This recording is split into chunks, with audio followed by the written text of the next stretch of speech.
parts I ever had. Clayface anatomy explored. Batman is DC's most crafty and resourceful hero. With his intelligence, contingency plans, and creativity, he can defeat the likes of Superman. He has also outwitted Darkseid on occasion. Despite having far less strength, Batman allies and adversaries, one rogue in his gallery has managed to avoid Batman's little tricks. It is Clayface's unique anatomy that makes him incapable of dying or being defeated. Weapons do not work. Physical attacks are almost as useless as the concept of diet water, if not more, and whatever damage he receives can be outdone by his regenerative abilities. In today's video, we will go over the plethora of instances where Clayface's anatomy has helped him outdo some of DC's finest. Before we go into our explanation, we have a very small request. If you like our content, please support us by subscribing to our channel. This is a small click for you, but for us, it means a lot. Thank you. Let's begin. You can't go on like this, Matt.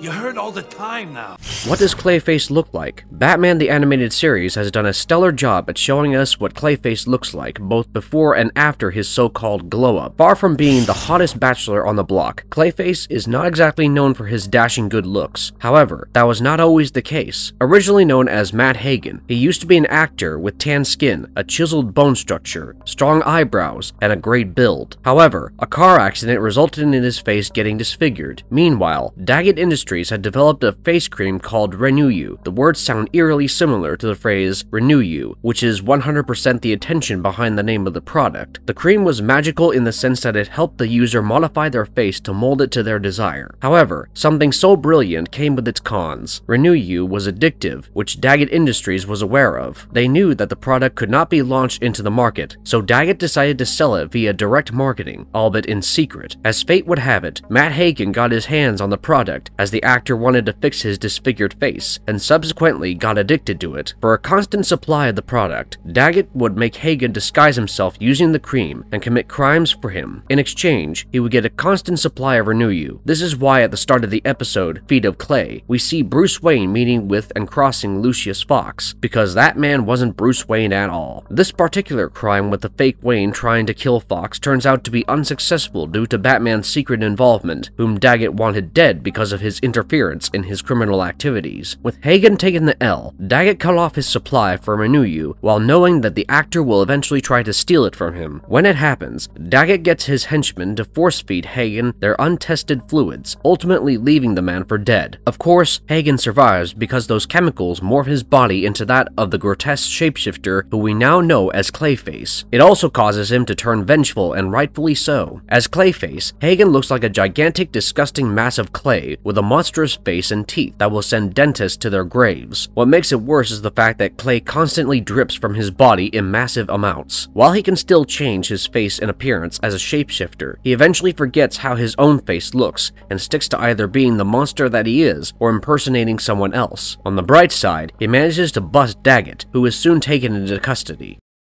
Is Clayface immune to Wonder Woman's Lasso of Truth? The 1987 Wonder Woman comics, more specifically issue number 160, pits Basil Karlo's Clayface against Wonder Woman. It starts off with Cheetah attacking New York City and wreaking havoc, but as you may already guess, it is not Cheetah at all, but Clayface, who has shapeshifted himself into the heroine to get Wonder Woman's undivided attention, and his plan works out. The thing is, just like Clayface, Wonder Woman is also made out of clay. Her mother, Hippolyta, formed her using the sacred clay from Paradise Island. She senses that something is wrong with Cheetah and addresses her as Brenda, when her real name is Barbara. As Cheetah addresses herself as Brenda in response, Wonder Woman's suspicions are confirmed and she attacks her. When she stomps on her face with her foot, Wonder Woman feels her foot go inwards, because Cheetah's body in this case is Clayface's body instead of flesh and bones. To understand what is going on, Wonder Woman uses her Lasso of Truth on Cheetah, which is a foolproof way to get accurate information out of anyone since one cannot lie under the influence of the lasso. Soon, Cheetah turns into Clayface and reveals that he only attacked her to test her. He wanted to confirm whether she was made of clay or not. Since Clayface can absorb clay, he wanted to absorb Wonder Woman to get his hands on the powerful clay. Naturally, if he absorbed Wonder Woman, he would gain her godly power. And so he does, as he engulfs the princess using his clay and begins to break her body down to mix her clay into his. Right off the bat, he begins to feel his power growing. Fortunately, Wonder Woman manages to rip him and bring herself out of his clutch, but she's slightly late as he has already absorbed some of her power. Not only does it result in his power growing, but Wonder Woman gets nerfed. In the next issue, she gets help from her sister Donna Troy, who helps Wonder Woman get her powerful clay back from the muddy villain.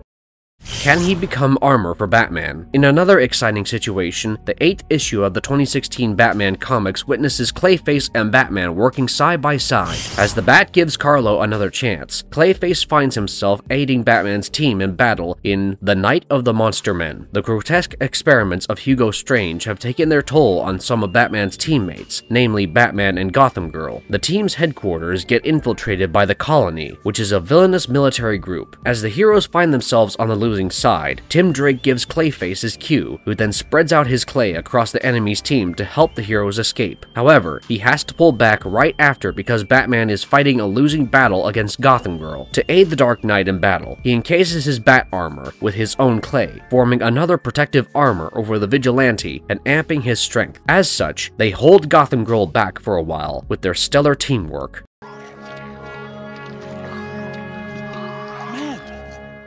You're changing. Can Clayface shapeshift? Clayface is known for his shapeshifting abilities, as he can alter his body on a molecular level. Several people have worn the mantle of Clayface throughout the comics, and while the animated series gave Matt Hagen the backstory of being an actor with a disfigured face, in the comics, it was Basil Karlo's origin. Meanwhile, Matt Hagen, the second Clayface, used to be a scuba diver and a treasure hunter. While exploring the waters, Hagen had located an underwater cave where he came across a pool bubbling with a strange liquid. After tripping over a rock, he fell into the pool, which turned him into a humanoid clay figure. He soon realized he could transform his body into anything and decided to use his new powers to commit crimes. Not only could he mimic the face and body of a person, but he could also mimic their voice. This was because mimicking the body of said person required him to mimic their vocal cords and internal organs, granting him their voice. The 20th issue of the 2011 Batman comics witnesses Clayface cornering Bruce Wayne to kill him. He reveals that he can absorb the genetic makeup of his opponents, which can help him frame others for crimes they did not commit, as he can leave their fingerprints and DNA at crime scenes. With Batman closing in on him, Clayface plans to eat Bruce Wayne and get his DNA to frame him. Of course, he does not know that Bruce Wayne is Batman, at least not yet. Clayface absorbs Bruce Wayne's body, and after 7 minutes, spews him out. As he leaves, he shapeshifts into Bruce Wayne and gets into a motorcycle chase against Gotham's police department. Soon, Clayface heads to Wayne Tower, where Batman is already waiting for him. After several of Batman's attacks fail, Clayface tracks Batman's helmet and gets his DNA. Without seeing his face though, he tries to morph into the man behind the mask, only to realize that Batman is in fact Bruce Wayne. The 298th issue of the 1937 Batman comics shows us how Clayface can shapeshift into animals as well. He does it as he steals money from a charity by turning into a giant python as he infiltrates the place. He then turns into a giant saw blade to get the money. Finally, as a giant eagle, he escapes the scene. Quite the crime hack. As the eagle reverts to his original form, it is revealed to be Matt Hagen.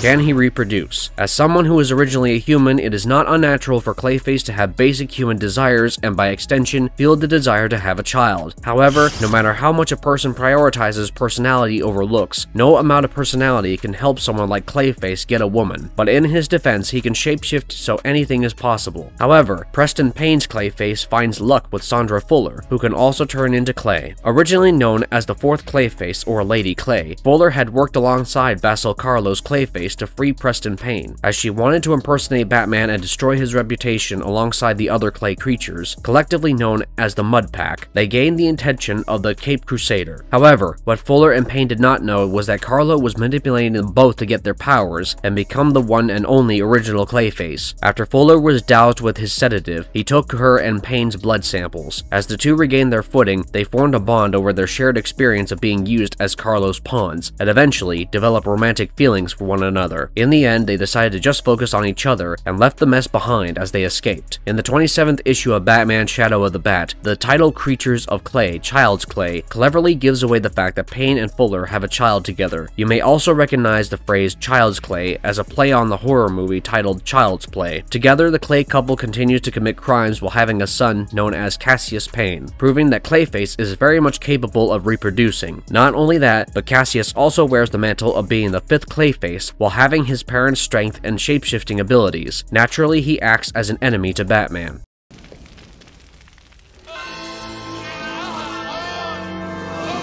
Can he survive in extreme temperatures? There are a lot of things that Clayface can survive, and extreme temperatures are no exception. In the 25th issue of Batman The Dark Knight comics, Vassal Carlo's Clayface escapes from Arkham Asylum after his asylum friend, Mogsy, dies. Batman reveals that the loss of his audience with Mogsy's death resulted in Clayface's escape because, as a narcissist, he always needs an audience and the spotlight, so he wants to find a new audience. Carlo had acquired a diluted version of the Joker toxin that left people laughing but alive. He soon kidnaps civilians and injects the toxin into their bloodstream, using an intravenous drip. He needs a laughing audience to stroke his own ego, but of course with civilians getting kidnapped and the involvement of the Joker Venom, Batman's participation becomes mandatory. During their altercation, Batman manages to knock Clayface into a vat of chemicals, and he is soon locked inside a furnace to prevent another situation where he will escape from Arkham. But Batman is not the guy who kills his enemies, and he is well aware of the fact that even the excruciating heat of a furnace cannot kill the abomination. In another event, Clayface is seen as being overly resilient to fire. The 15th issue of the 2011 Detective Comics follows a scene with Batman and Clayface battling one another. Here, Clayface has had false memories of being Poison Ivy's husband implanted into his brain, and as such, aids her in spreading her eco-terrorism across the country. As Batman intervenes, the two of them fight one another, and the battle scene is soon engulfed in fire. While Batman seems to be on the losing side, Clayface operates perfectly despite the heat as he walks across the fire without taking any damage at all. And it makes sense scientifically, as mud cannot catch on fire because it holds water, and Clayface is not exactly made of clay that kids play with. Even if he was, it would not have been an issue, since that clay also happens to be non-flammable.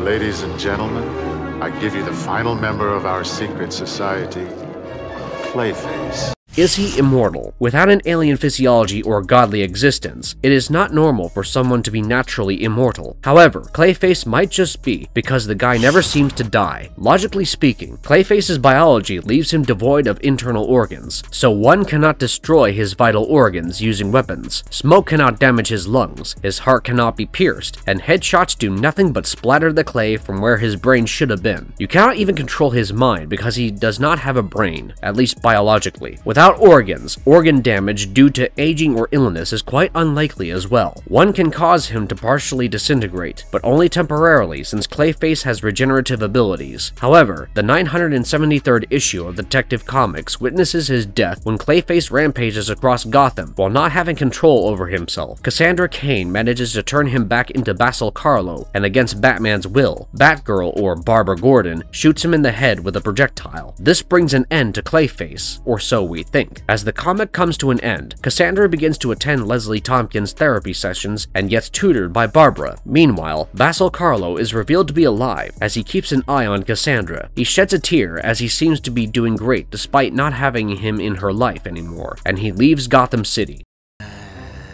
Aim high! Don't waste your ammo on him!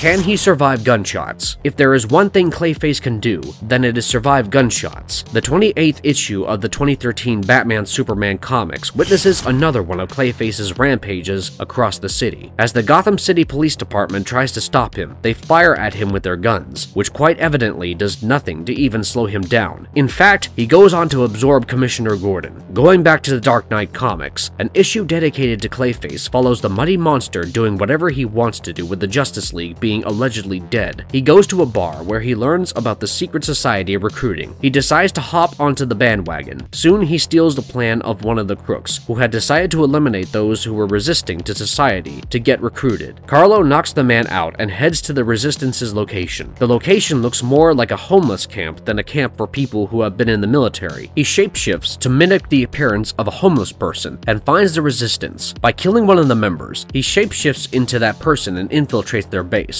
Once inside, Clayface begins to kill anyone and everyone as he tries to report the incident to the secret society, hoping to gain their positive attention. However, he soon learns that the society had formed the Resistance themselves and gets called an idiot. This does it for him, as he takes on his monstrous form to kill everyone. While the members attack him with their guns, raining bullets on the Muddy Monster, it does nothing but splatter his clay. He is ultimately taken out by a self-caused explosion.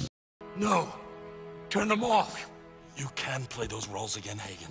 Let me help. How can Clayface be defeated? With his biology making it impossible to kill him, things might seem bleak for Clayface's opposition. However, the villain can be defeated. We have already seen explosions do the trick, but he can regenerate quite quickly from it. The one thing that has the biggest effect on him is electricity, possibly due to mud containing water. In fact, electricity can stun him into becoming unconscious. In the Batman Adventures Holiday Special, Barbara Gordon goes Christmas shopping while Renee Montoya and Harvey Bullock go undercover in a mall in order to investigate a series of robberies by a thief who had apparently been picking department stores clean. While Bullock dons the appearance of Santa Claus, with Renee dressed festively by his side, Batgirl spots them and decides to hang around to offer help if needed. A young boy goes around the mall stealing things. As a woman spots him, she grabs him by the hand, only for the hand to disintegrate. Montoya and Bullock notice the commotion and follow the boy in pursuit, while Barbara changes into her Batgirl suit. Soon, the boy turns into Clayface and proves to be resilient against bullets. Batgirl attacks him and makes him crash outside, with electrical light wires and Santa dolls hanging over his head. Montoya notices an opening and asks Bullock to shoot the Santa doll. As the doll is shot, the wires fall on Clayface, electrocuting him and rendering him unconscious. Going back to the comic where Clayface was being attacked by the Gotham City Police Department in the 28th issue of Batman Superman comics, Clayface had managed to absorb Commissioner Gordon. It wasn't until he was electrocuted that Gordon was able to escape from his slimy clutch.